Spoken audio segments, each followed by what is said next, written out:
네, 고맙습니다. 숙제 안 해오신 분들이 계실 것 같아가지고 결석하신다는 분도 계셨는데 다 숙제 해오신 모양이에요.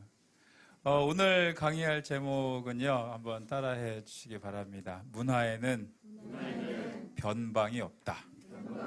네, 오늘 강의 제목입니다. 문화에는 변방이 없다. 복음에 계신 여러분들은 어떻게 생각하세요? 우리는 문화의 중심에 있나요? 변방에 있나요? 변방이 없습니다.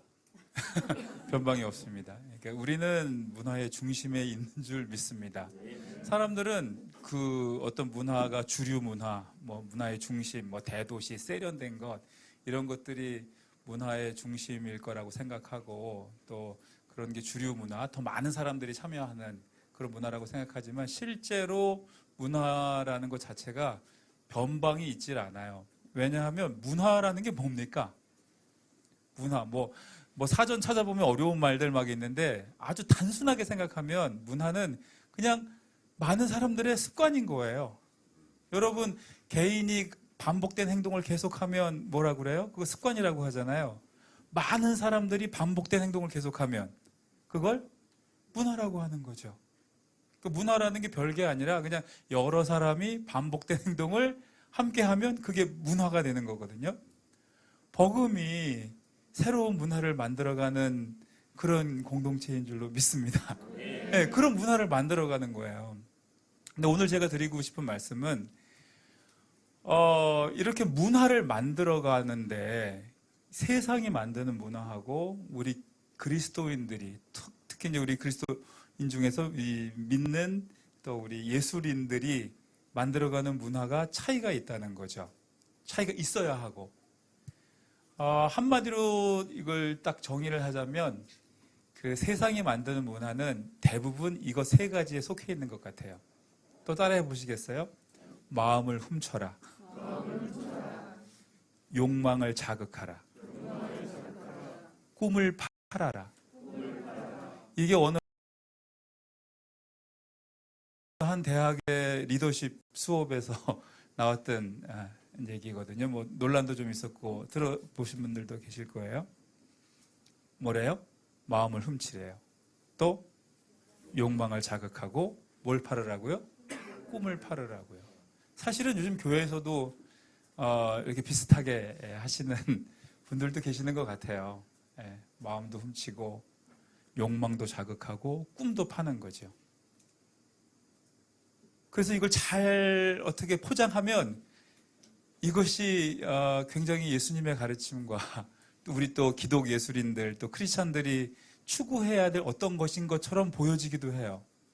마음을 훔치는 것.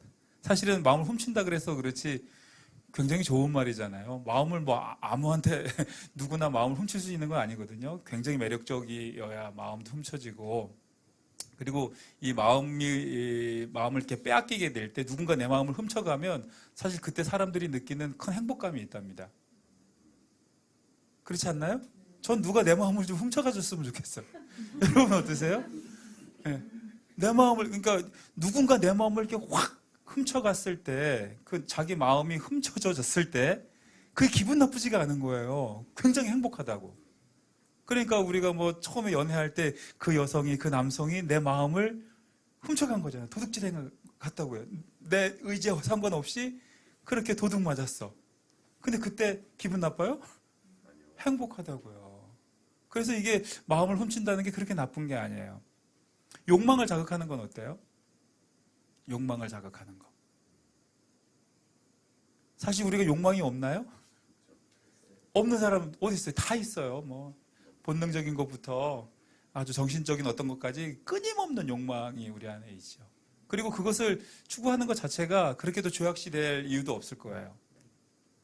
꿈을 파는 건 어때요?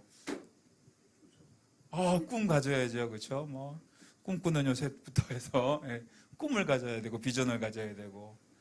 그래서 이게 어떻게 포장하면 굉장히 주님 안에서 옳은 것처럼 보이는 거죠. 마음을 훔치는 것, 욕망을 자극하는 것, 꿈을 파는 것. 그런데 어느 순간 저 개인에게는 이게 되게 부대낌으로 이제 오는 거예요. 마음을 훔치는 게 아니라 진리를 선포해야 하는 거구나. 마음을 훔치려면 그 사람 마음에 들어야 되잖아요. 저 사람이 싫어하는 말 하면 돼요, 안 돼요? 안 돼요. 기분 나쁜데. 마음을 훔치려면 그 사람 마음에 들어야 돼요. 그러니까 그 사람들이 원하는 말을 해야죠. 근데 하나님께서, 예수께서 가르치시는 가르침은 사실 그쵸, 듣기 싫은 소리가 더 많지 않아요? 저만 그래요? 듣기 힘든 얘기가 더 많잖아. 더 많아요. 그래서 마음을 훔치는 게 아니라 진리를 선포하는 그런 문화, 그런 생각들이 필요하다는 거. 또 하나 어때요? 욕망을 자극하는 건 어때요? 저는 이 욕망을 자극하는 것 때문에 이게 꿈하고 연결이 돼 있어요. 처음에 와서 간증할 때 그런 말씀 드렸죠. 제가 시몬 베드로라는 작품을 쓸 때 저한테 부대낌이 그거였어요. 제자들도 다 주님을 따른다고. 주님을 따르는데 다 하는 얘기가 그거잖아요. 주께서 보좌에 앉으실 때 나는 오른편에 나는 왼편에 서로 주님을 따르는 주님을 따라가는데 안에는 다른 속내, 두 마음을 품은 그 욕망의 문제가 늘 있는 거예요. 그래서 내가 주님을 위해서 꿈을 꾼다. 하나님께서 나에게 주신 비전이다. 이런 허울과 함께 큰 밑바닥에는 나의 욕망이 계속적으로 자극받고 있는 거죠. 그래, 이것이 하나님이 주신 꿈이고 하나님이 주신 비전 맞아. 근데 그걸 그렇게 해서 하나님을 높이다 보면 그 곁에 있는 너도 너의 욕망을, 내가 가지고 있는 그 욕망, 어떤 형태이든지 그것을 충족시킬 수 있을 거야. 이런 부대낌이 계속 있는 거예요. 그래서 욕망을 자극하는 게 옳은 것 같지만 실제로 주님의 가르침은 뭐예요? 자기 십자가를 절하잖아요. 자기 십자가를 절하. 꿈은 어때요? 꿈을 파는 것. 뭐 판다고 그러니까 나쁜 것 같지만 사실 꿈을 주는 거잖아요. 꿈을 가져라. 비전을 가져라. 얼마나 멋져요. 더 좋은 꿈, 더 큰 비전 갖는 거 왜 나빠요? 그런데 우리가 주의 일을 할 때 예수께서 우리에게 물으시는 건 꼭 늘 같은 것 같아요. 베드로가 부활하신 주님을 다시 만났을 때 예수님이 물으시는 게 그거잖아요. 너 나를 더 사랑하느냐? 이렇게 물으시잖아요. 그리고 하시는 말씀이 뭐예요? 내가 주님을 사랑합니다 하면 예수님은 내 양을 쳐라. 내 양을 먹이라. 그러니까 우리가 주의 일을 할 때, 우리 버금이 주의 일을 할 때 사실 우리가 누구 마음을 훔칠 만큼 노래를 잘하는 거, 그게 멋지게 보이는 거, 그리고 그런 또 찬양이나 이런 걸 통해서 어떤 꿈이나 비전을 주는 거, 이것은 사실 하나님께서 하실 그 결과물들로 나타나는 거고, 실제로 우리는 주님을 사랑하는 것. 그 주의 일을 하는데 가장 첫 번째, 그리고 마지막 조건은 그건 것 같아요. 주님을 사랑하는 것. 그 주님을 사랑하는 자가 양을 치기도 하고, 아까 대표님 말씀하신 것처럼 누구에게 영향을 미치게 되고 하는 거지, 주님을 사랑하지 않는데, 그러면 그게 사꾼 목자가 되는 거잖아요. 그 사꾼이 나쁜 것도 아니래요. 내 삭을 받고, 삭을 받는 것만큼 일하는데 그 뭐가 나쁘냐고. 그 사꾼이 나쁜 게 아니라 사랑하면 그 삭을 넘어서는 거잖아요. 삭 이상을 하는 거잖아. 그런 상태의 그런 생각들이 만들어내는 문화가 있다는 거죠. 그래서 세상 문화는 아까 말씀드린 그 세 가지, 마음을 훔치거나 욕망을 자극하거나 꿈을 파는 것, 그 세 가지 생각을 기반으로 사람들의 반복된 행동을 만들어내죠. 그렇죠. 그래서 여러분 TV 보세요. TV 보면 이 셋 중에 하나예요. 광고 나오는 거 셋 중에 하나예요. 잘 생각해 보세요. 광고 나오는 거 생각해 보세요. 늘 우리의 마음을 훔칠 만큼 매력적인 걸 보여주죠. 그리고 우리의 욕망을 자극하고 꿈을 팔아서 결국은 우리 돈을 뺏어가는 거예요. 그렇죠. 그 물건 사게 하잖아. 그렇죠. 광고라는 게 별거 아니거든요. 그 셋 중에 어디에 들어있어요? 그렇게 해서 자기들이 얻을 걸 얻는단 말이죠. 그렇게 해서 만들어지는 문화가 세상 문화를 이렇게 세상 문화로 정의할 수 있을 만큼 그렇게 대표된다는 거예요. 근데 우리가 만드는 문화, 기독 예술인들, 우리 버금이 만들어내는 문화는 어떤 것인가? 그래서 이 세상 문화가 만들어내는 생각과 전혀 다른 문화를 우리 버금을 통해서 이런 반복된 행동들이 만들어져서 기독 문화가 아름답게 꽃피워지기를 주님의 이름으로 축복하고 저도 그렇게 소원하며 함께 협력하기를 원합니다. 네, 세상과 다른 문화를 만들어 보자고요.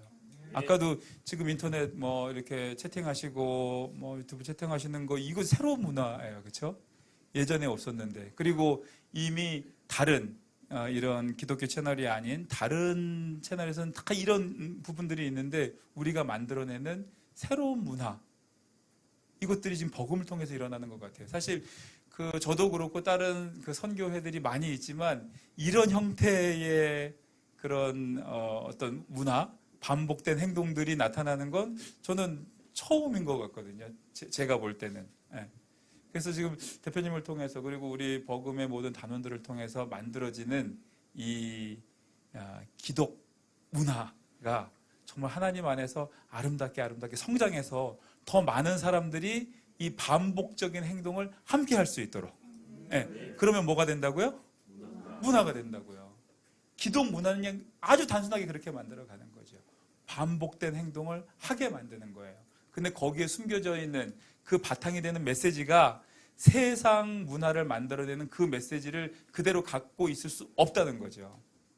그래서 우리는 앞으로도 더 하나님께서 복음을 더 성장시키실 것 같아요.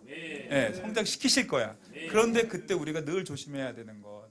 그러니까 늘 하나님께서 저희를 사용하시되 저희는 늘 겸허하게 세상이 주는 그 생각 말고 한 번만 정리하고 끝낼게요. 세상은 어떤 마음을 준다고요? 마음을 훔쳐라 그래요. 우리는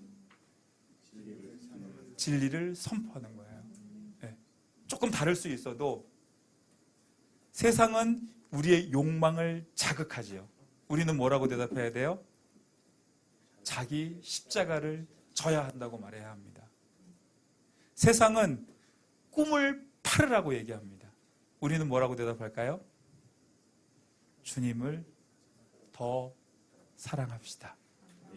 라고 대답해야 할 줄로 믿습니다. 그래서 우리 문화에는 변방이 없다.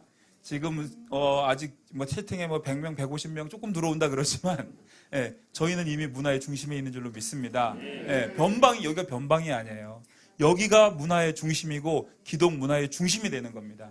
그래서 여기에 참여하는 이 반복적인 행동에 참여하는 사람들이 늘어나면 이거 거대한 문화가 되고 이게 주류 문화가 돼서 정말 많은 사람들이 주님을 따라가기에 도움이 되고 좋은 영향을 미치는 그런 우리 버금의 그런 앞으로의 활동, 그런 사역이 되기를 주님의 이름으로 부탁드리겠습니다.